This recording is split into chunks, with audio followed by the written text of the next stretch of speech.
Welcome to the दृष्टि take. I am Bhupendra. मैं फिर से आपका स्वागत करता हूँ हमारे अपने चैनल दृष्टि टेक पर। लास्ट क्लास में मैंने स्टार्ट की थी आरसीसी, ओके, और रोल ऑफ आरसीसी, ठीक है। तो रोल ऑफ आरसीसी में मैंने आपको बताया था कि आरसीसी की रिक्वायरमेंट क्यों पड़ी, है ना। हमने पीसीसी से जाके चेंज किया और हम कैसे आरसीसी पर आए, है ना, क्यों उसको रीइंफोर्स्ड की। मैं थोड़ा सा समराइज कर रहा हूँ कि कल हमने क्या पढ़ा था और आज हम उसको आगे कैसे रिलेट करेंगे, इसलिए मैं आपको थोड़ा सा बता रहा हूँ, ठीक है। आज आपकी जो क्लास होने वाली है वो बहुत ज़्यादा इंपॉर्टेंट होने वाली है। उसका रीज़न ये है कि आपने यदि कल की क्लास में 20 to 25 ऑब्जेक्टिव कवर किए होंगे तो आज ये मान के चलो कि आपकी जो क्लास में 50 से 60 ऑब्जेक्टिव आज कवर होंगे। कम से कम 50 से 60 ऑब्जेक्टिव यहाँ से पूछे जाते हैं। पहले भी ऑब्जेक्टिव इससे काफ़ी पूछे गए हैं। इंजीनियरिंग सर्विसेज की बात करो या एसएससी जेई की, है ना। मेनली हम फोकस करें एसएससी जेई में जो आपका मार्च में पेपर है ना, और आरआरबी जेई, है ना। आरआरबी जेई भी अभी वैकेंसी लॉन्च करेगा, है ना। लास्ट टाइम भी अच्छी खासी वैकेंसीज थी आरआरबी जेई में, ठीक है। तो अब हम स्टार्ट करेंगे अगला टॉपिक जो उसके आगे है। आगे मतलब मेरा रिलेवेंट है ना। अभी तक मैंने स्टार्टिंग की थी पीसीसी से। पीसीसी के बाद आपको आरसीसी के बारे में बता दिया था, है ना।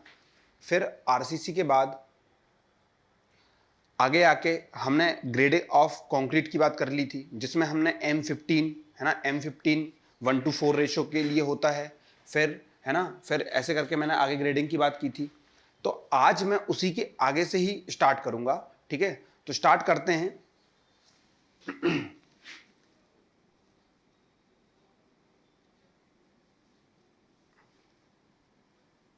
ग्रेड ऑफ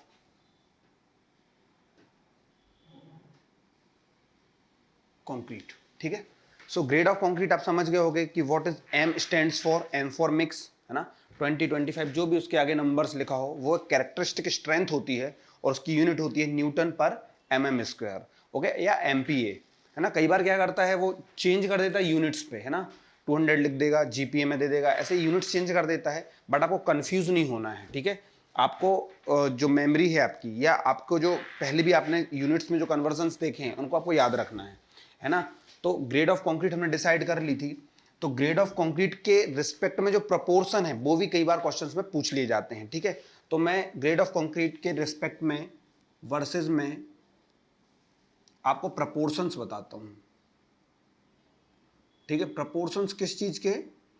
प्रपोर्शंस हैं आपके, ठीक है। प्रपोर्शंस हैं आपके किस चीज के कि जैसे आपने एग्रीगेट सीमेंट, है ना, ये आपको किस किस क्वांटिटी में लेना है ना, उसके प्रपोर्शन कि उनके बीच में रेशियो कितना होगा, ठीक है। तो ये मैंने कल भी डिस्कस किया था। सपोज M10, है ना, M10 जो ऑर्डिनरी मिक्स, है ना। ऑर्डिनरी मिक्स जो होते हैं, हम ऑर्डिनरी क्यों बोलते हैं इनको मिक्स करने के लिए डिजाइन मिक्स की जरूरत नहीं होती है ना। आगे हम देखेंगे डिजाइन मिक्स, है ना।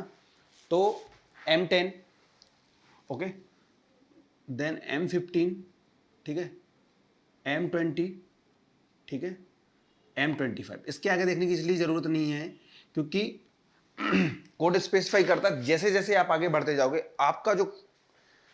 आपका जो मिक्स है ना, आपका जो मिक्स है वो और अच्छा होता जाएगा, है ना। मतलब उसकी स्ट्रेंथ अच्छी होती जाएगी, उसका मिक्स आपका रिच होते जाएगा, है ना। रिच मिक्स और लीन मिक्स। लीन मिक्स का मतलब मिक्स की क्वालिटी थोड़ी खराब हो रही है ना। और रिच मिक्स मतलब उसकी क्वालिटी अच्छी हो रही है। तो हम क्वालिटी की बात कैसे कर सकते हैं? क्वालिटी की बात हम ऐसे कर सकते हैं कि जो सीमेंट है उसकी क्वांटिटी ज़्यादा, मतलब उसकी अच्छी क्वालिटी होगी, है ना। आपने दूसरा एग्रीगेट मटेरियल या आपने सैंड ज़्यादा यूज़ किया, इसका मतलब ये कि उसकी क्वालिटी में कहीं ना कहीं फ़र्क है, इसलिए आपने ये चीज़ों को बढ़ाया है और सीमेंट को थोड़ा कम किया। सीमेंट ज़्यादा रिच मिक्स हो जाता है, ठीक है। सो मैं M10 की बात करूं, है ना, तो M10 में 136, ओके, 136। देन M15, है ना, M15 में 1:4 रेशियो होता है, ठीक है। देन M20 की बात करूं मैं तो 1.5-3, है ना, सिंपल, ठीक है, 1:1.53, ओके। और ये जाके थोड़ा सा और रिच होते जाता है। तो आप देख सकते हो, है ना, मिक्स धीरे धीरे करके रिच हो रहा है। मिक्स जैसे हम नीचे आ रहे हैं रिच होते जा रहा है। जैसे यहां पर देखिए आप, सीमेंट 1 था, सैंड आपका 3 था, 6 एग्रीगेट था, है ना। बट यहां पर देखिए सीमेंट 1 है, 2 सैंड है, 4 एग्रीगेट है। जैसे जैसे हम नीचे नीचे आते जा रहे हैं हमारा जो मिक्स है वो रिच होते जा रहा है, ठीक है। तो जैसे जैसे आपकी ग्रेड बढ़ती है वैसे वैसे आपकी रिचनेस बढ़ती है कंक्रीट की, ये भी एक ऑब्जेक्टिव है ना। और इनसे भी कई बार ऑब्जेक्टिव बनते हैं कि M15 के लिए मिक्स क्या होगा, 1:4 रेशियो क्या होगा, है ना। M20 के लिए क्या होगा। अब मैंने आपको बताया था, ये तो मैंने कल आपको डिस्कस कर लिया था कि M20 तक हमारा क्या, कौन से मिक्स कौन सा कंक्रीट होता है, ऑर्डिनरी, है ना, ऑर्डिनरी, ठीक है। देन स्टैंडर्ड,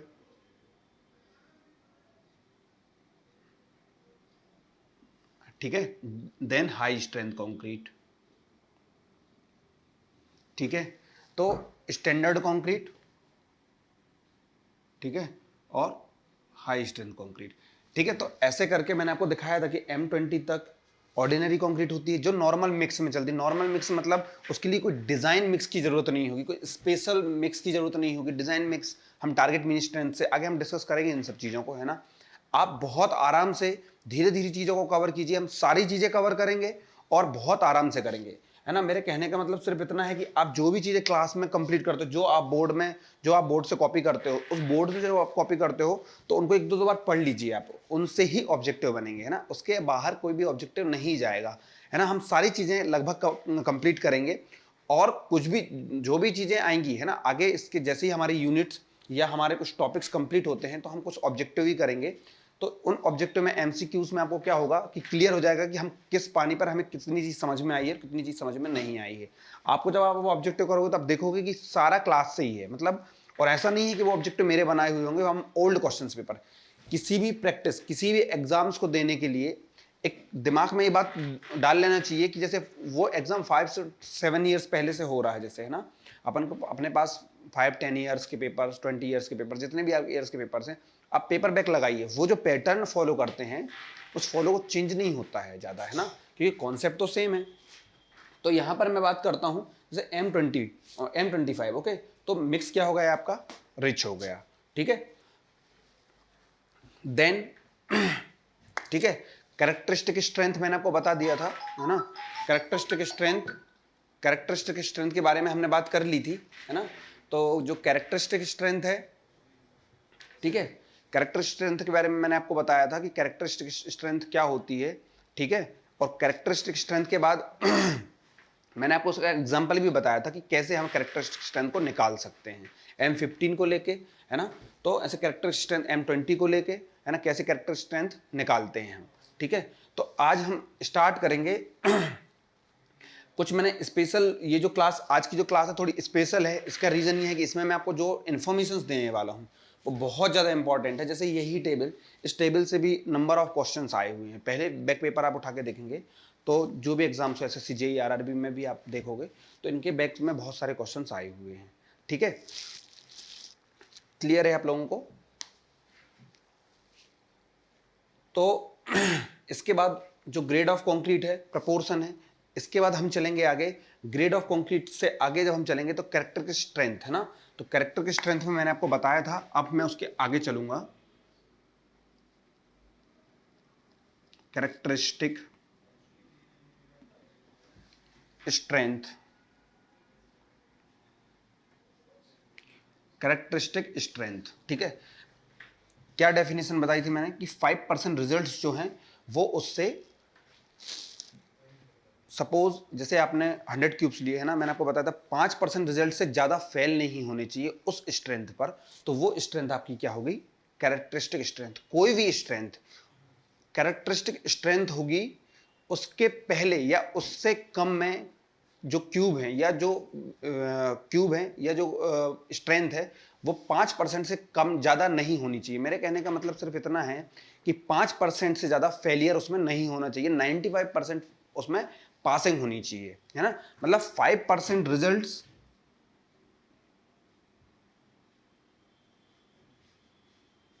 ओनली फेल, ठीक है, ओनली फेल। 95% रिजल्ट्स पास। ये भी ऑब्जेक्टिव है, 95% को भी लेके पूछ लेता है। जैसे आपने कैरेक्टर स्ट्रेंथ की डेफिनेशन कैसे बताई थी मैंने, it is the strength below which not more than 5%, below which and above which 95%, below which 5%, above which 95%। I think it is very clear to all. ठीक है, इसके बाद हम नेक्स्ट डिस्कस करेंगे टारगेट मीन स्ट्रेंथ।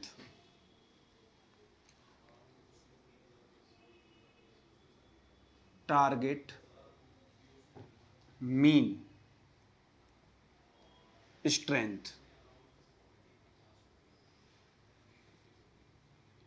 ठीक है, target mean strength की जब हम बात करेंगे तो कैरेक्टरिस्टिक स्ट्रेंथ आपको पहले समझना बहुत ज़्यादा जरूरी है। यदि आपको कैरेक्टरिस्टिक स्ट्रेंथ समझ में नहीं आएगी, इससे जो मेरा प्रीवियस लेक्चर था उसको आप बहुत आराम से देखिए, कैरेक्टरिस्टिक स्ट्रेंथ में मैंने बहुत अच्छे से एक्सप्लेन किया हुआ है। आप एक बार देखेंगे आपको चीज़ें क्लियर होंगी कि कैरेक्टर स्ट्रेंथ होती क्या है ना। जब आपकी ये क्लियर हो जाएगी तो आप इस वीडियो पे देख सकते हो कि जो टारगेट मीन स्ट्रेंथ है इसको हम डिनोट करते हैं FM से, है ना, और जो कैरेक्टर स्ट्रेंथ है इसको हम डिनोट करते हैं FCK से। ठीक है, यूनिट क्या होगी, न्यूटन पर mm स्क्वायर, बिकॉज स्ट्रेंथ है। ठीक है, स्ट्रेस ही स्ट्रेंथ में कन्वर्ट होता है ना। आपको पता है अप टू फेलियर की बात मैं करता हूं तो वो स्ट्रेंथ में कन्वर्ट होता है, और स्ट्रेंथ की यूनिट है ना वेरी वेल नोन है, न्यूटन पर mm स्क्वायर और MPa। ठीक है, तो target mean strength that is FM। ठीक है, अब कैरेक्टर स्ट्रेंथ और टारगेट मीन स्ट्रेंथ को समझने के लिए जो मैंने कल कोड के बारे में डिस्कस किया था, इस टॉपिक के बाद मैं आपको वही टेबल डिस्कस करने वाला हूं। कैरेक्टरिस्टिक स्ट्रेंथ के बाद टारगेट मीन स्ट्रेंथ हम करेंगे, और टारगेट मीन स्ट्रेंथ और कैरेक्टर स्ट्रेंथ को लेके जो IS कोड है, IS कोड मैंने आपको लास्ट क्लास में बताया था, IS 456-2000, जो इसमें हमें बहुत ज़्यादा यूजफुल है। ठीक है, तो उसमें कैरेक्टर स्ट्रेंथ और टारगेट मीन स्ट्रेंथ को लेके एक रिलेशन डेवलप की गई है, या रिलेशन बताया गया है उसमें। तो उस रिलेशन को एक प्रोबेबिलिटी कर्व के थ्रू बताया गया, तो मैं उसके थ्रू ही आपको बताऊंगा। तो उस कर्व के थ्रू भी बहुत सारे कॉन्सेप्ट निकल के आते हैं, उससे ही कम नंबर ऑफ ऑब्जेक्टिव्स कवर होते हैं। ठीक है, so listen to carefully my dear. Probability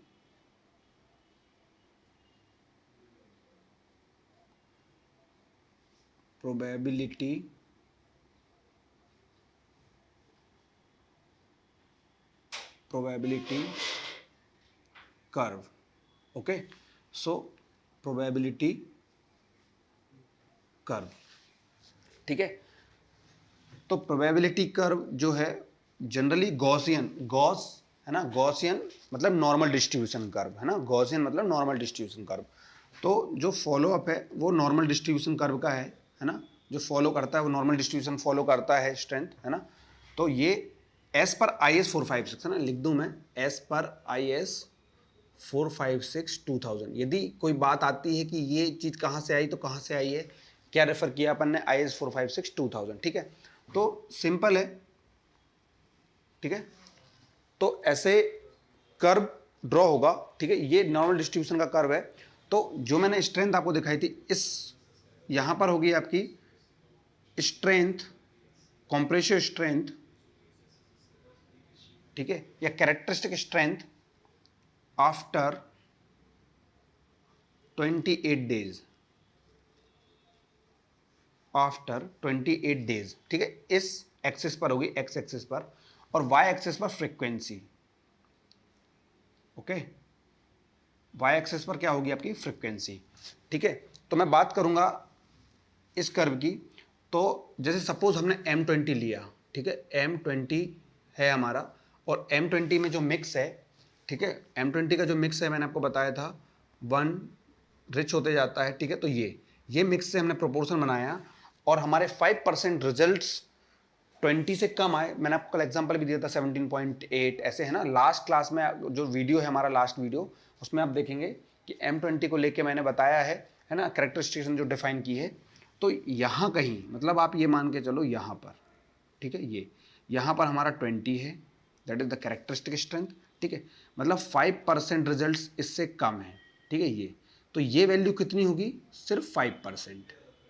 ठीक है, 5% से ज़्यादा रिजल्ट्स 20 से कम नहीं होने चाहिए। ठीक है, देन इसको बोलते हैं मीन। ये होता है मीन, ठीक है। यहाँ पर हमें मिलती है मीन स्ट्रेंथ, इसको बोलते हैं एफएम से डिनोट करते हैं। जो आप देख रहे हो ये एफएम टारगेट मीन स्ट्रेंथ है ना, टारगेट मीन स्ट्रेंथ। और ये क्या है आपका एफसीके, ठीक है। यहाँ मैंने 20 इसलिए लिख दिया, फॉर एग्जांपल 20 हम लेके चल रहे हैं इसीलिए, ठीक है। तो 20, अब इसके ऊपर है ना, इसके ऊपर मैं हैच करूंगा, ठीक है। ये अपोजिट हैच आप देख सकते हो, ये 95% रिजल्ट्स हैं, ठीक है। 95% रिजल्ट्स, ठीक है, ये 95% रिजल्ट्स हैं। तो 95% रिजल्ट्स पास हो रहे हैं, 5% ओनली फेल होने चाहिए, ठीक है। तो जो एफएम है इसको बोलते हैं टारगेट मीन स्ट्रेंथ, और कैरेक्टर की स्ट्रेंथ एफसीके से हम डिनोट करते हैं। तो जो एफसीके होता है और जो एफएम होता है उसमें डिफरेंस ये होता है, जब हम कैरेक्टर स्ट्रेंथ की बात करते हैं तो हम जो नॉर्मल मिक्स बनाते हैं, है ना, जो हम नॉर्मल मिक्स बनाते हैं उसके लिए हम कैरेक्टर स्ट्रेंथ का यूज करते हैं। हम M20 बना रहे हैं, M30 बना रहे हैं, M10 बना रहे हैं। बट जो मिक्स डिजाइन है ना, जो टारगेट मीन स्ट्रेंथ की बात हम कब करते हैं, जब हम मिक्स डिजाइन की बात करते हैं। या मैं बात करूं कि नॉमिनल मिक्स आपको बनाना है ना, आपको कॉन्क्रीट नॉमिनल M20 तक बनानी है, M25 तक बनानी है, तो आप कैरेक्टर स्ट्रेंथ तक बात कर सकते हो। बट आपको जो स्ट्रेंथ है आफ्टर 28 डेज है ना, वो टारगेट मीन स्ट्रेंथ को लेके आपको चलना पड़ेगा, ठीक है। तो ये इसको लेके, ये प्रोबेबिलिटी कर्व को लेके हमारे IAS कोड 456/2000 में लिखा हुआ है कि ये जो वैल्यू होगी, ठीक है, ये जो वैल्यू होगी, ये वैल्यू होगी 1.65, कहीं कहीं ये 1.64 भी है, ठीक है। आप कर सकते हो 1.64, ज़्यादा इफेक्ट नहीं आएगा। मेरे कहने का मतलब ऑब्जेक्टिव पॉइंट ऑफ व्यू से ऐसा नहीं होगी कि 1.64 लेके भी वो ऑब्जेक्टिव का आंसर लिख दे और 1.65 करके, ऐसा नहीं होगा, है ना। तो 1.65 सिग्मा, ठीक है। ये सिग्मा क्या है, आपका स्टैंडर्ड डेविएशन है ना, स्टैंडर्ड डेविएशन, ठीक है, स्टैंडर्ड डेविएशन। तो ये जो वैल्यू है ये क्या होगी आपकी 1.65 सिग्मा, ठीक है, 1.65 सिग्मा, ठीक है। तो यहाँ से उन्होंने एक फॉर्मूला हमें बना के दिया कि जो एफएम होगा, ठीक है, एफएम होगा मतलब ये जो स्ट्रेंथ होगी, तो स्ट्रेंथ हम कैसे निकालेंगे मीन स्ट्रेंथ, इसने डायरेक्टली दिया है। इस फिगर से आप देख सकते हो FCK, that is FCK, okay, plus that is FCK plus 1.65 sigma. तो आप कहाँ पर आ जाओगे, यहाँ पर। तो ये वैल्यू आपके पास एफएम आ जाएगी। ये वैल्यू एफएम नहीं है ना, एफएम है ये वैल्यू। जैसे 20 है तो आप आ गए, तो ये ऐसे एक्स एक्सेस पर दिखा रहे हैं ना, तो एफसीके प्लस 1.65 सिग्मा। तो ये फॉर्मूला जो है बहुत इंपॉर्टेंट है, इससे भी ऑब्जेक्टिव आते हैं। मतलब आप ये मान के चलो कि इससे भी प्लस माइनस कर देंगे या कि वैल्यू चेंज कर देंगे, है ना, इससे भी क्वेश्चन आए हैं। फिर इसके कुछ न्यूमेरिकल्स भी लेके भी क्वेश्चंस आए हुए हैं, ठीक है। तो ये क्या हो गया आपका वेरी वेल नोन फॉर्मूला है टारगेट मीन स्ट्रेंथ का, इक्वल टू एफसीके प्लस 1.65 सिग्मा। अब इसमें हमें क्या क्या चीजें पता है, क्या क्या चीजें नहीं पता है, ये भी बहुत इंपॉर्टेंट है। जैसे एफएम टारगेट मीन स्ट्रेंथ आप समझ गए हो कि क्या होती है target mean strength, okay. Unit आप समझते हो न्यूटन पर mm², ठीक है। Then FCK you know very well, that is characteristic strength, unit क्या होगी न्यूटन पर mm², ठीक है। अब बात आती सिग्मा की, ये है आपका क्या स्टैंडर्ड डेविएशन, है ना। तो लोगों को डाउट होता है यहां पर स्टैंडर्ड डेविएशन की यूनिट होगी क्या, बिल्कुल होगी। आप कोड में जा सकते हो, कोड में टेबल है ना, IAS 456/2000 में टेबल है, स्टैंडर्ड डेविएशन की उसमें वैल्यू लिखी हुई है ना। मैं आपको बताऊंगा कि कैसे सिग्मा वेरी करता है, ठीक है। मैं आपको ये दिखाऊंगा कि सिग्मा कैसे वेरी करता है। इसकी भी यूनिट होती है न्यूटन पर mm², नो डाउट। आप बिल्कुल आराम से इस चीज़ को समझ सकते हो। अब मैं इसमें आपको एक न्यूमेरिकल भी कराऊंगा, और जो सिग्मा की वैल्यू है कि सिग्मा की वैल्यू हम कैसे रखेंगे, हमेशा क्वेश्चन में दी होगी हमें, क्या क्वेश्चन उठता है हमारे दिमाग में कि जो सिग्मा की वैल्यू है ये हमेशा जो होगी तो क्वेश्चन में दी होगी, है ना। ऐसा हो सकता है या फिर नहीं भी दी होगी। यदि आपको ग्रेड ऑफ कंक्रीट दिया है तो जरूरी नहीं है कि आपको सिग्मा की वैल्यू दी हो, है ना। सिग्मा डिपेंडेंट ऑन, ये चीज आप नोट कर सकते हो, sigma depend on grade of concrete, grade of concrete, ठीक है, ठीक है। तो इस स्लाइड में हम पूरा देख सकते हैं, सारी चीजें मैंने आपको ग्रेड ऑफ कंक्रीट से रिलेटेड बताई हैं। ग्रेड ऑफ कंक्रीट के अगेंस्ट में हमने प्रोपोर्शन देखा, ठीक है, इससे ही मैंने बताया बहुत सारे ऑब्जेक्टिव बनते हैं। देन हमने कैरेक्टर स्ट्रेंथ के बारे में डिस्कस किया, जो मैंने कल भी डिस्कस किया था, मतलब जो हमारी प्रीवियस क्लास में आप देखोगे तो कैरेक्टर स्ट्रेंथ को मैंने पूरा बहुत अच्छे से समझाया हुआ है। आप एक बार वो लेक्चर देखिए, आपको कैरेक्टर स्ट्रेंथ के बारे में एक भी डाउट नहीं आएगा कि इसमें होता क्या है ना। आप ये चीज़ समझ गए, इसके बाद आपको एफएम समझने में टाइम नहीं लगेगा। Target mean strength, probability curve, IS code से हमने रेफर किया। देन जो कोड है उसने स्पेसिफाई किया 5% रिजल्ट्स का। तो देन हमने ग्राफ बनाया और हमने target mean strength 1.65 sigma add करके यहाँ से हमने एफएम निकाल दी, ठीक है। देन अब बात आती है सिग्मा की, ठीक है। देन बात आती है सिग्मा की, इसके लिए मेरे को बोर्ड रफ करना पड़ेगा, है ना। थोड़ा सा बोर्ड रफ कर लेते हैं, ठीक है। आई थिंक ये आप नोट करते जाइए, जैसे मैं पढ़ाते जाता हूँ तो आप वीडियो पॉज भी कर सकते हैं, वीडियो पॉज करके आप थोड़ा सा इनको नोट कर सकते हैं, ठीक है। तो चीज़ें सारी इंपॉर्टेंट हैं, आपको कोई भी चीज़ें इग्नोर नहीं करनी है ना, क्योंकि बेसिक किसी भी सब्जेक्ट का बेसिक, किसी भी सब्जेक्ट का बेसिक, मैं आरसीसी की बात नहीं करूंगा, किसी भी सब्जेक्ट का बेसिक आपको आखिरी तक नहीं छोड़ता। मेरे कहने का मतलब इंटरव्यूज में जब आप फेस करते हो तो इंटरव्यूज में भी आप जब जाओगे तो इंटरव्यूज में भी आप देखोगे कि ज्यादा बेसिक्स से ही क्वेश्चंस पूछे जाते हैं, है ना। ऊपर से कोई भी क्वेश्चन नहीं, यदि आपके बेसिक्स क्लियर हैं तो आप ऊपर तो सीधी सी चीज है ना, आपको डायरेक्ट वैल्यू दी होगी, आपको डायरेक्ट डिजाइन की वैल्यू दी होगी, है ना, आपको डायरेक्ट डिजाइन की वैल्यू दी होगी, तो आप आराम से कर सकते हो।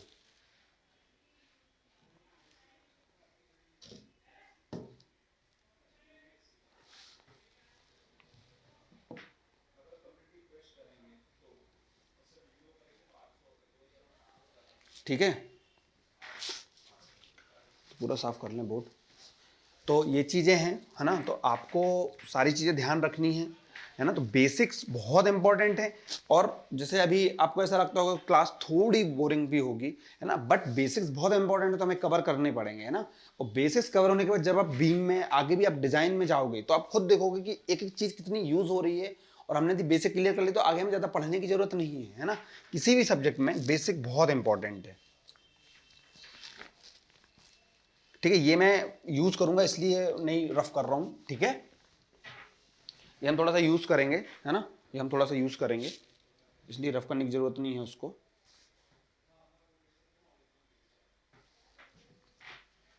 ठीक है, चलो स्टार्ट करते हैं। यहां पर एफएम, है ना, एफएम, एफसीके 1.65, ये चीज़ें आपको समझ में आ गई हैं, अब इससे फैमिलियर हो गए हो, है ना, कि एफएम मीन स्ट्रेंथ है, आपको दिख रही है कि वो 20 से ज़्यादा है, इसलिए फॉर्मूले को यूज़ करने में या फॉर्मूले याद करने में प्रॉब्लम नहीं होगी। एफएम ज़्यादा है मतलब एफसीके में कुछ ना कुछ ऐड किया है आपने, है ना। तो ऐसे में याद नहीं तो आप क्या कंफ्यूज हो जाओगे, एफसीके साइड आएगा एफएम से, इसलिए मैं थोड़ा सा ट्रिक बता रहा हूँ कि एफएम मीन स्ट्रेंथ है, एफसीके से ज़्यादा होगी, इसका मतलब ये है कि एफसीके में कुछ ना कुछ आप ऐड कर रहे हो, है ना, तो वो फॉर्मूला भी ज़्यादा टफ नहीं होगा, ठीक है।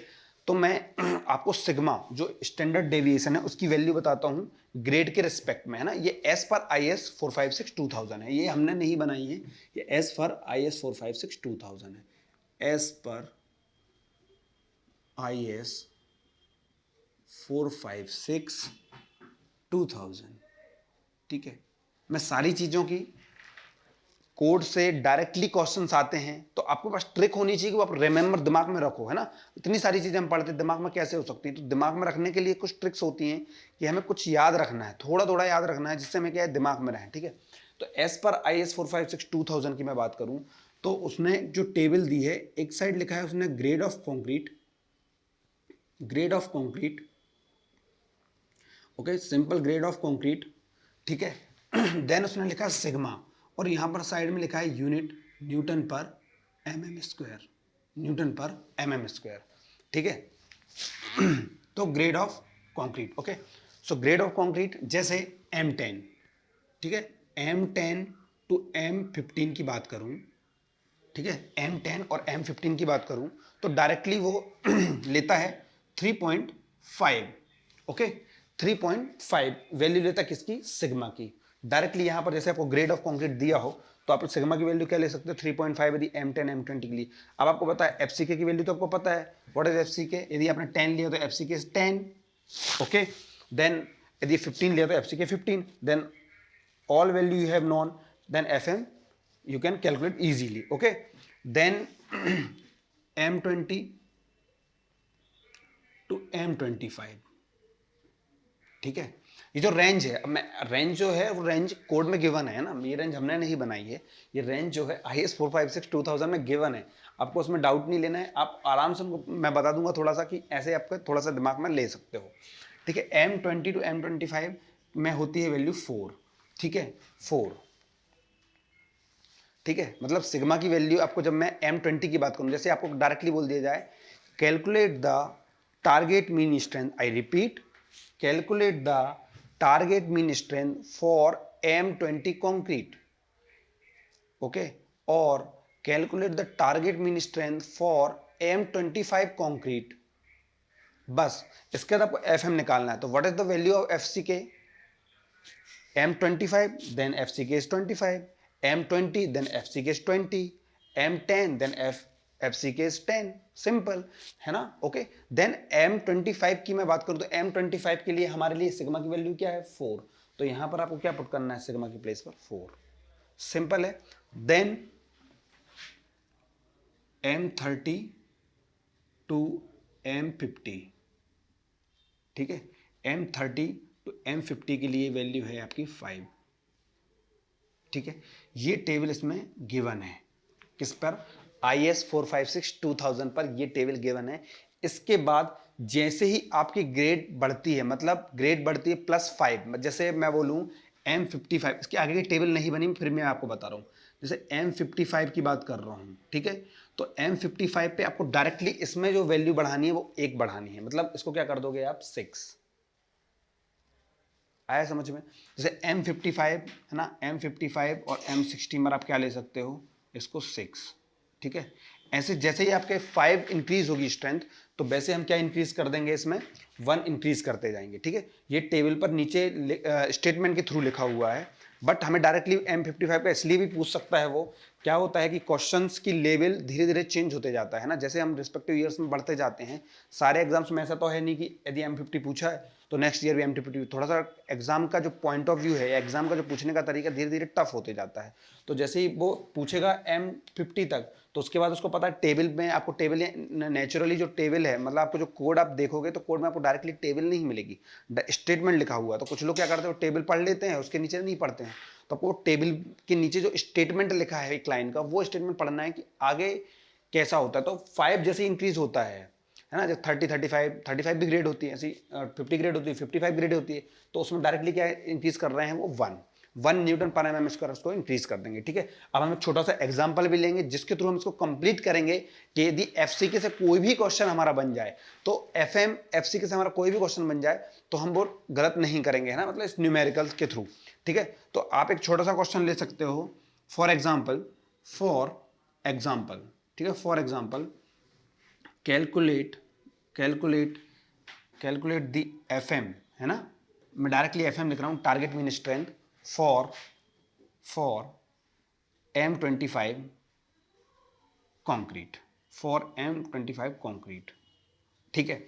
बस सिंपल ऐसा क्वेश्चन आएगा और आपको मतलब ऑब्जेक्टिव में ऑप्शंस दिए होंगे, सिंपल है ना। तो M25 के लिए मैं बात करूं तो जैसे डायरेक्टली उसने लिखी है M25, मतलब आप FCK की वैल्यू बता सकते हो इजीली। FCK की वैल्यू क्या होगी 25, ओके, FCK की वैल्यू क्या होगी 25, ओके। सो FCK की वैल्यू क्या होगी आपकी 25, ठीक है, तो 25 न्यूटन पर mm स्क्वायर, ओके। तो FCK की वैल्यू क्या होगी 25 न्यूटन पर mm स्क्वायर, ठीक है। तो आप जब ये देखते हो 25 न्यूटन पर mm स्क्वायर, मतलब ये FCK की वैल्यू होगी, ठीक है। बट आपको निकालना क्या है, कैलकुलेट क्या करना है, FM। FCK तो आपको गिवन है, FM आपको निकालना है, ठीक है। अब FM निकालने के लिए आपको फॉर्मूला भी बहुत अच्छे से याद है और आप एग्जाम में फट से अप्लाई करते हो, 16 FCK प्लस 1.65 सिग्मा। बट ये बहुत इंपॉर्टेंट है कि अब यहां तक तो आप आराम से आ जाओगे कि यहां पर 25 प्लेस करोगे, है ना, प्लस 1.65 पुट करके। अब सिग्मा, यदि आपको ये टेबल नहीं पता है, ठीक है, यदि आपको ये टेबल नहीं पता है, मतलब ये वैल्यूज जनरली नॉन नहीं होती, हमें याद नहीं होती, क्योंकि हम अभी आप बहुत सारी टेबल्स देखोगे, है ना, स्ट्रेस की, बॉन्ड स्ट्रेस की, बहुत सारी चीजें। बट आपको क्या धीरे धीरे, मतलब आप इसका एक बार रिवाइज कीजिए, है ना। रिवाइज का भी मैं बता दे रहा हूँ कि जैसे जैसी क्लास होती है उसके आधे घंटे के अंदर रिवाइज कीजिए, फिर 3 से 4 दिन बाद इस चीज़ को रिवाइज कीजिए, और उसके बाद 2-3 महीने, 2 महीने या एक महीने बाद रिवाइज कीजिए। तो ऐसे करके ना आपको हमेशा के लिए याद रहने वाली ये चीज़, है ना। तो रिमेंबर करने का तरीका होता है उसको बार बार रोज रोज पढ़ने से नहीं, रोज रोज आप एक चीज कवर नहीं कर सकते क्योंकि आपको बहुत सारा पढ़ना है। आपको पता है सिविल इंजीनियरिंग का जो सिलेबस है वो बहुत ज़्यादा वास्ट है ना। और फिर नॉन टेक तो अलग, नॉन टेक का तो मैं जोड़ ही नहीं रहा हूँ। नॉर्मल जो सिलेबस है वो ही इतना वास्ट है कि उसको ही कवर अप करने के लिए आपको बहुत टाइम की रिक्वायरमेंट होती है। इसलिए जितना भी आप कवर करते हो एक शॉर्ट नोट्स बनाते जाइए कि हमें रिक्वायर्ड दिमाग में हमें क्या रखना है। बाकी तो आप जो स्ट्रेंथ बना रहे हैं प्रैक्टिस करके वो तो ठीक है, बट हमें एट द टाइम एग्जाम, अब एट द टाइम एग्जाम के टाइम पर आपको एक टेबल याद नहीं आती है तो आप कितने भी इंटेलिजेंट क्यों ना हो, आपने कितनी भी प्रैक्टिस करके क्यों ना रखी हो, यदि आपको सिग्मा की वैल्यू वहां समझ में नहीं आ रही तो आप इस क्वेश्चन को नहीं अटेंड कर सकते, है ना। या आप कर सकते तो गलत करोगे यदि आपने कुछ वैल्यू ऐसा आगे पीछे ले लिया तो, है ना। क्योंकि आपको पता ज़्यादा अंतर नहीं है, यदि मैं गलत करना चाहूँ तो सिग्मा की वैल्यू 3.5 या 5 पुट कर दूंगा तो वहाँ वो वाला ऑप्शन भी होगा, है ना। एग्जामिनर बहुत ज़्यादा इंटेलिजेंट है, इतना इंटेलिजेंट तो है वो कि वहाँ पर वो चेंज कर देता है कि उसके रिस्पेक्ट में आगे पीछे करके, जिससे कि आप अटेंड करो डायरेक्ट आप ये खुश होकर आ जाओ कि मैंने एक क्वेश्चन सही करके आ गया, बट नेगेटिव मार्किंग होगी वहाँ पर और आप पीछे हट जाओगे, ठीक है। तो आपको ध्यान रखना है। Then sigma, what is the sigma, that is 4 for M25, है ना। M25 के लिए 4, ओके, सो 4, ओके, सो 25। इतनी मैथ्स तो आपको स्ट्रॉन्ग रखनी पड़ेगी कि इनका मल्टीप्लिकेशन कर लो। क्यों इनका मल्टीप्लिकेशन इसलिए कर लो क्योंकि इसके लिए कैलकुलेटर की दी आपकी रिक्वायरमेंट है, तो SSC RRB में इनमें कैलकुलेटर्स अलाउ नहीं होते हैं ना, तो इसमें आपको ऑब्जेक्टिव में कैलकुलेटर अलाउ होते भी नहीं है ना, तो आपको इसमें डायरेक्टली करना है, गेट का एग्जाम तो नहीं है ना, तो नॉर्मल आपको इसको याद रखना है। तो 4 5 जा कितना होता है 20, ठीक है, 4 5 जा 20 तो 0, 4 6 जा 24, ठीक है, 24 + 26 है ना 26 हो जाएगा, तो ये कितना आ जाएगा 26 का 6, फिर 2 4 1 जा 4, तो कितना हो जाएगा ये 2, ठीक है, तो कितना आ जाएगा ये 27.6, सॉरी कहीं गलत कर रहे हैं अपन, एक सेकंड 6 पॉइंट आएगा ना, है ना। तो आपको ये ध्यान रखना है, ठीक है, प्लस 4 6 जा, ठीक है, 4 6 6.4, ये आपको याद रखना है, ठीक है।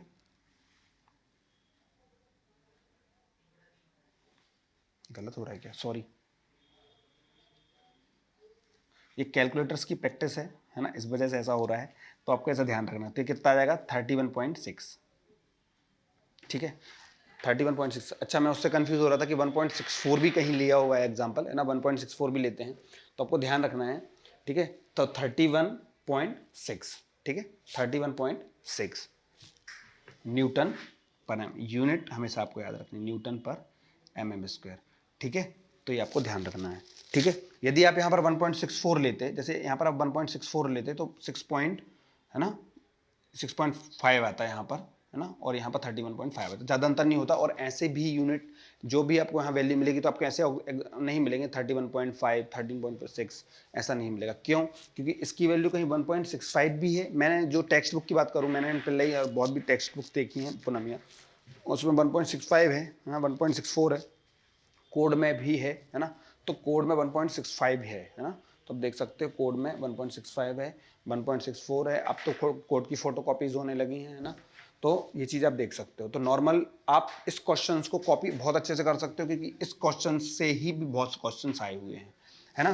तो सबसे मेन क्या है इसमें सबसे मेन आपको क्या लगा, आपको सारी चीज़ गिवन होगी। यदि आपको M25 लगे तो FC की वैल्यू तो आपको ऑलरेडी दी हुई है ना, बट अब आपने ये तो गेस कर लिया कि ये FC के है, बट इसके आगे क्या, सिग्मा कैसे पता लगाओगे। सिग्मा के लिए आपको एक ही ऑप्शन है, टेबल याद रखनी है, ठीक है। टेबल भी सिंपल है, आप ऐसे याद रख सकते हो टेबल, ये 15 है, 5 पर खत्म होता है तो 3.5 पर खत्म होता है। फिर उसके बाद आप लगा सकते हो कि 20 से 25 के बीच में 4 और 30 50 और यहाँ पर 5 है तो ये 5, ऐसे कुछ करके मैंने जैसे दिमाग में बनाई है चीज़ें वो आप भी बना सकते हो, है ना। और हो सकता है कि आपकी जो ट्रिक हो वो आप पे ज़्यादा अप्लाई हो तो आप अपनी ट्रिक खुद बना सकते हो, ठीक है। I think it is very sufficient to all for target mean strength. इसके आगे टारगेट मीन स्ट्रेंथ में ऐसे क्वेश्चंस नहीं आते हैं, ठीक है। तो ये चीज सबसे इंपॉर्टेंट है कि टारगेट मीन स्ट्रेंथ और कैरेक्टरिस्टिक स्ट्रेंथ से जो भी चीज़ें कवर होती हैं हमने सारी चीज़ें कवर कर ली हैं। इनके अलावा क्वेश्चंस नहीं थे। देखो मैं क्या करूँगा, अब जब आपकी क्लास लेके आऊंगा तो एक कवर की क्लास लेके आऊंगा। कवर मतलब जो आप नॉमिनल कवर है ना, कवर की क्लास लेके आऊंगा। तो उस कवर में अपन सारी चीजें, कवर के जितने टाइप के क्वेश्चंस आए हों कि आप फुटिंग में कितना कवर देते हैं, है ना, या स्लैब में कितना कवर देते हैं, तो उसमें सारे कवर, कौन से एक्सपोजर्स कंडीशन है ना, उस एक्सपोजर कंडीशन में कौन सा कवर दोगे, सारे, है ना, इफेक्टिव कवर कितना लेना चाहिए, कितना नहीं लेना चाहिए, सारी चीजें अपन उसमें क्लियर करेंगे। तो वो पूरी क्लास कवर में रहेगी। कवर, यदि आपने उस कवर वाली क्लास को कंप्लीट कर लिया तो आपका कोई भी कवरेज नहीं रह जाएगा। मेरे कहने का मतलब सिर्फ इतना है कि कवर से बहुत सारे क्वेश्चंस आते हैं कि फुटिंग में हमें कितना कवर लेना है, स्लैब में हमें कितना कवर लेना है, कॉलम में हमें कितना कवर लेना है। फिर उसके बाद तो ठीक है, फिर एक्सपोजर भी चेंज करते हैं। वो माइल्ड एक्सपोजर है तो क्या करेंगे, सीवियर एक्सपोजर है तो क्या करेंगे ना, तो कवरेज अलग अलग होते हैं। तो ये सब चीजें आपको बहुत ध्यान रखनी है, ठीक है। तो इसके बाद अब मैं, है ना, नेक्स्ट टॉपिक स्टार्ट करूंगा। उससे पहले मैं आपको सारे कोड्स के बारे में बताऊंगा। अब आपने देखा IS 456, है ना, IS 800 2007, ऐसे बहुत सारे कोड्स आपने भी सुने होंगे, सुने होंगे, बट आपको सारे कोड्स याद रखने। कोड से भी 1-2 मार्क्स के क्वेश्चंस बनते हैं, है ना, डायरेक्टली कोड को ही पूछ लेता है ना। तो मैं कोड का थोड़ा सा आपको पॉइंट बताऊंगा, कुछ कोड के सब हेड बताऊंगा कि कौन से कोड किसके लिए हैं। तो हम वो टेबल नोट करेंगे और उस टेबल में हम समझेंगे कितने ऑब्जेक्टिव आपके बनते हैं, है ना। तो आपको वो टेबल अब मैं कराने वाला हूँ, तो उस टेबल को आप बहुत ध्यान से देखिए और धीरे धीरे करके मैं तो ट्रिक भी बताऊंगा, छोटी छोटी ट्रिक्स बताऊंगा, जिससे आपको वो टेबल याद रहेगी। और वो टेबल आपको याद रखनी जरूरी भी है, क्योंकि डायरेक्टली एग्जाम्पल, डायरेक्ट क्वेश्चन आता है कि IS 456 2004 डायरेक्टली। तो IS 456 2000 इसलिए आपको बहुत अच्छे से पता होता है, और वो इसलिए ही नहीं पूछता है क्योंकि आप पूरा RCC ही उससे कवर करते हैं, है ना। Okay, so wait for the next topic, ठीक है। तो ये चीजें आपकी क्लियर होनी चाहिए। FM, what is the FM? FM is the target mean strength, ठीक है। Then we cover characteristic strength, ठीक है। कैरेक्टरिस्टिक स्ट्रेंथ भी आपको अच्छे से कवर हो गई। क्वेश्चन आना है तो आपको डायरेक्टली टेबल याद रखनी है। M10 M15 के लिए 3.5, देन M20 M25 के लिए 4, देन, है ना, M30 से M50 के लिए फिर 5, और डायरेक्टली फिर जैसे 5 इंक्रीज करोगे, 55 करोगे, 60 करोगे तो 6, फिर 7, फिर 8, ऐसे करके ऐसे इंक्रीज होते जाएगी, ठीक है। तो ये आपको बहुत अच्छे से ध्यान रखना है,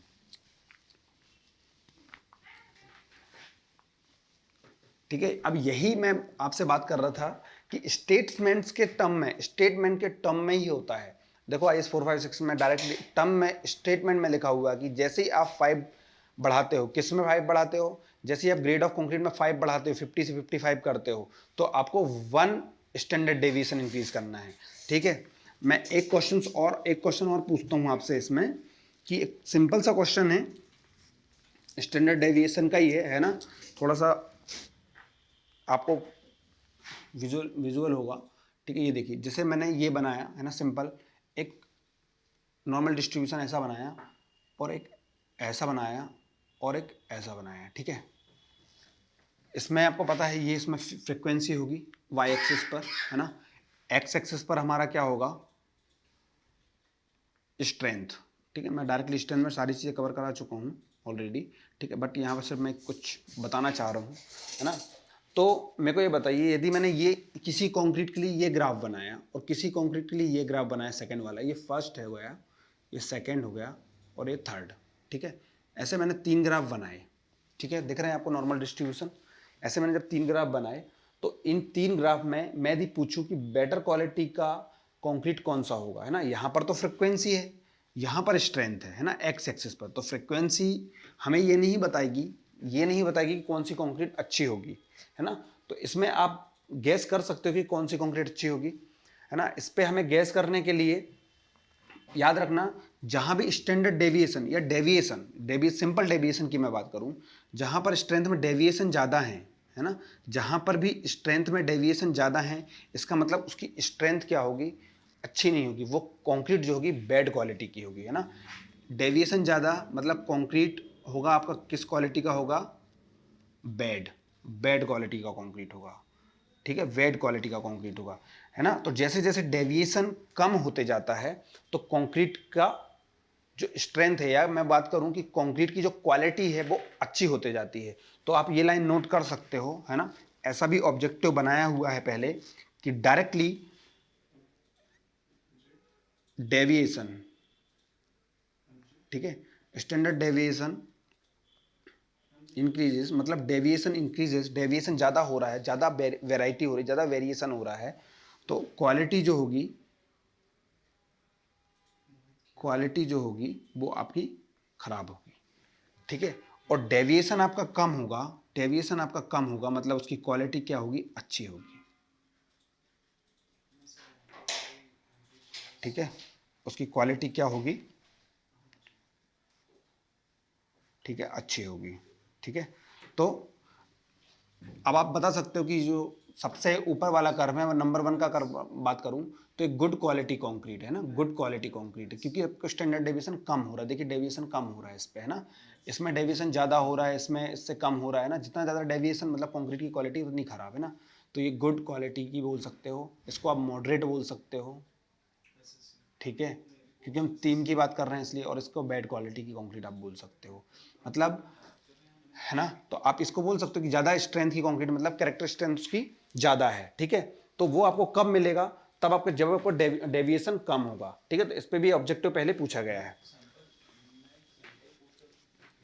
अब नेक्स्ट स्टार्ट करेंगे, जो मैं आपको बताना है लास्ट में, कि सबसे मेन आपका जो कोड है ना, आपको मैंने IS 456-2000 के बारे में बताया, तो IS 456-2000 जो है, ठीक है, वो आपको क्या बता रहा है कि PCC और RCC की प्रैक्टिस बता रहा है ना, सिर्फ PCC और RCC को वो कवर कर रहा है, ठीक है। तो ऐसे बहुत सारे कोड्स हैं जो हमको ये डिफाइन करने में और ये बताते हैं कि आपको किस कोड की किस डिज़ाइन के लिए इंपॉर्टेंट है, ठीक है। तो मैं लिखूंगा सबसे पहले तो आपको जो मैंने बताया IS 456-2000, ठीक है, ये आपको पता है ना, मैं ऑलरेडी लिखा चुका हूं आपको। प्रैक्टिस, कोड फॉर प्रैक्टिस, है ना, पूरा लिख सकते हो चाहो तो, ठीक है। Practice for, practice of, sorry, practice of PCC and RCC, ठीक है। देन IAS, इससे भी बहुत सारे ऑब्जेक्टिव बने हुए हैं पहले भी, है ना, बहुत सारे क्वेश्चन डायरेक्टली आते हैं कि ये कोड किसके लिए इंपॉर्टेंट है, बट IS 456-2000 को नहीं पूछेंगे। इसलिए नहीं पूछते इसको क्योंकि आप सारा कोड जब पढ़ते हो ना, सारा जब बार बार वही प्रैक्टिस में आता है, तो ये ज़्यादा आपको ऐसा नहीं पूछा जाएगा कि IS 456-2000 ऐसे पहले के क्वेश्चन ऐसा नहीं कि पहले पूछा नहीं गया, पहले पूछा गया है, बट अभी आप ऐसा एक्सपेक्ट नहीं कर सकते कि आपको ये पूछेंगे, है ना, बहुत सारे कोड्स हैं अपने पास, है ना। तो ये होता है आपका स्ट्रक्चरल स्टील के लिए code, code for practice of structural steel, आप डायरेक्टली पूरा लिख सकते हो उसको, है ना।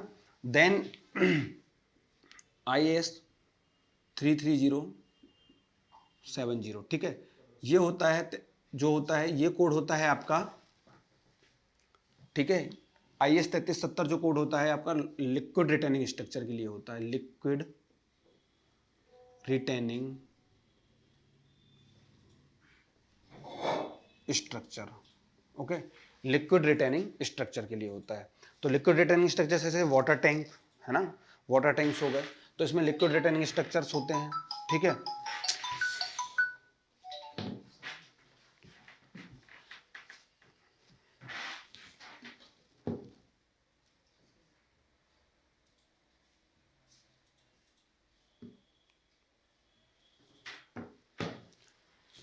ठीक है, तो लिक्विड रिटेनिंग स्ट्रक्चर की बात करूं मैं, ठीक है, तो IS 3370 होता है उसका लिक्विड रिटेनिंग स्ट्रक्चर, ठीक है। देन IS 1343, ठीक है, IS 1343 जो होता है वो होता है प्री स्ट्रेस कंक्रीट के लिए, code for pre stress concrete, ठीक है, प्री स्ट्रेस कंक्रीट,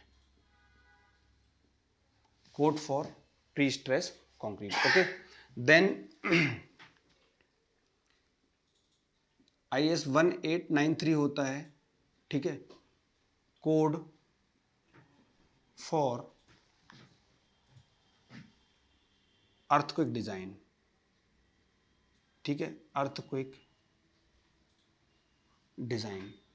देखो हम सारी चीजें याद नहीं रख सकते बेटा, बट हम इतना याद रख सकते हैं कि कौन सा कोड किस चीज के लिए होता है, तो वो चीजें आपको ध्यान रखनी है, ठीक है।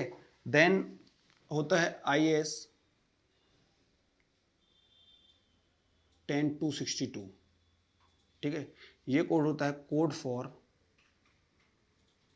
Mix designing, mix design of concrete, mix design of concrete, ठीक है। देन होता है IS 875 1987, ठीक है। ये जो कोड होता है, कोड फॉर, ठीक है, code for loads other than earthquake load,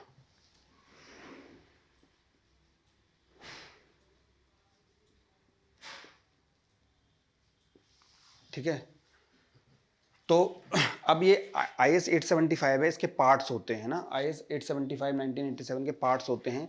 ये 3-4 पार्ट्स में है कोड, है ना। तो आपको ध्यान रखने सारे पार्ट्स, कौन सा पार्ट किस लोड के लिए होता है।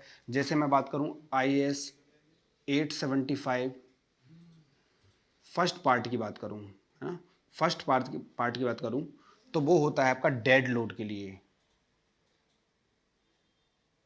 डेड लोड के लिए, ठीक है। देन आप बात करूं IS 875, ठीक है, सेकेंड पार्ट की बात करूं, है ना, सेकेंड पार्ट की मैं बात करूं, तो वो होता है अर्थक्वेक लोड के लिए, ठीक है। फिर IS 875 थर्ड पार्ट की मैं बात करूं, ठीक है, 875 थर्ड पार्ट की मैं बात करूं, तो वो होता है आपका विंड लोड के लिए, ठीक है। देन IS 875 फोर पार्ट की बात कर रहा हूँ मैं, यदि मैं फोर पार्ट की बात करूँ, है ना, तो वो होता है आपका स्नो लोड के लिए, ठीक है। तो ऐसा भी कई बार अंदर से भी पूछ लिया जाता है, ठीक है। इसके बाद अगला पार्ट होता है इसी के आगे IS 875 फिफ्थ पार्ट की मैं बात करूं, तो वो होता है लोड कॉम्बिनेशन, है ना। आपके ऊपर जितने भी लोड्स हैं इनके कॉम्बिनेशंस हैं इसमें, है ना। लोड कॉम्बिनेशन के लिए होता है आपका IS 75V फिफ्थ वाला लोड कॉम्बिनेशंस के लिए, है ना। तो ये जितने भी आप कोर्स देख रहे हैं, ये सारे कोर्स बहुत इंपॉर्टेंट हैं। यदि मैं बात करूँ आपका IS 456 2000 से लेके स्टील के लिए, है ना, आप जो पूरा स्टील स्ट्रक्चर स्टील पढ़ोगे तो आप सारा इस कोड से पढ़ोगे, है ना। देन आपका IS 3370 लिक्विड रिटेनिंग स्ट्रक्चर्स के लिए, वाटर टैंक के लिए, डायरेक्टली क्वेश्चन आ सकता है, पूछ सकते हैं कि लिक्विड रिटेनिंग स्ट्रक्चर्स के लिए कौन सा कोड यूज़ होगा, है ना, या बोल दिया वाटर टैंक के लिए कौन सा कोड यूज़ होता है। Then IS 1343 for pre stress concrete, है ना, प्री स्ट्रेस कॉन्क्रीट भी होता है। प्री स्ट्रेस कॉन्क्रीट की भी आपको जो सिलेबस में है, चाहे आप दूसरे सिलेबस इंजीनियरिंग सर्विसेज के सिलेबस में भी जाइए तो PCC भी काफ़ी पूछा जाता है, ठीक है। Then IS 1893 code for earthquake design के लिए। देन अगला है आपका ये मिक्स डिज़ाइन के लिए। देन आपका जो अर्थक्वेक लोड है ना, other than earth code for loads, तो फिर ये फर्स्ट पार्ट सेकंड पार्ट उसके अलग अलग पार्ट्स हैं, है ना। तो ये आप ध्यान रख सकते हो, ठीक है। इसके अलावा बहुत और भी कोड हैं, है ना, और भी कोड हम कवर करेंगे, ठीक है, ठीक है। तो ये इतने कोड्स आपको ध्यान रखने हैं, ठीक है, इतने कोड्स आपको कॉपी कर लेने हैं। और ये कोड्स कई बार एग्जाम में पूछे गए हैं ना, प्री स्ट्रेस का कोड ही लास्ट टाइम एग्जाम में आया हुआ था, है ना। तो आपको ये चीज़ें कवर अच्छे से करनी है, ठीक है। तो आज के लिए इतना ही। यदि आपको कोई भी डाउट्स हो तो आप कमेंट कर सकते हैं, ठीक है। और जितना भी मैंने आज समझाया आपको, कम से कम 50 से 60 ऑब्जेक्टिव आपके कवर होंगे, ठीक है। और चैनल में जो आप लास्ट वीडियो है ना, आप लास्ट वीडियो फर्स्ट वीडियो को आप इग्नोर नहीं कर सकते। पहले आप फर्स्ट वीडियो को देखिए, आपको कैरेक्टरिस्टिक स्ट्रेंथ अच्छे से समझ में आएगा।